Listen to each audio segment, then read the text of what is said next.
చూడండి. First G ఎలా ఉంటుందో చూద్దాం. ఓకే, జీ లెటర్ వచ్చేసి ఇది ఈ లెటర్ అన్నమాట. ఇప్పుడు చూడండి, ఇది ఈ లెటర్. ఓకే, దీన్ని మరి ఎలా రాయాలి అని చూపిస్తాను నేను ఇప్పుడు. దీన్ని G. Okay, G. Okay, G. Okay, G.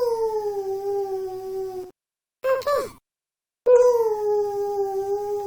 ఇలాగా ప్రాక్టీస్ చేయాలి. దీన్ని జీ అంటారు. మళ్ళీ ఒకసారి ప్రాక్టీస్ చేద్దామా? Okay, G.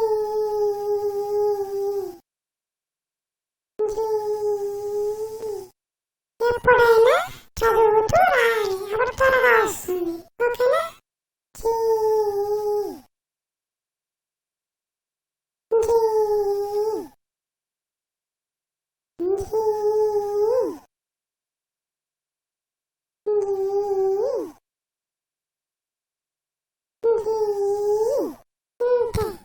బాగా ప్రాక్టీస్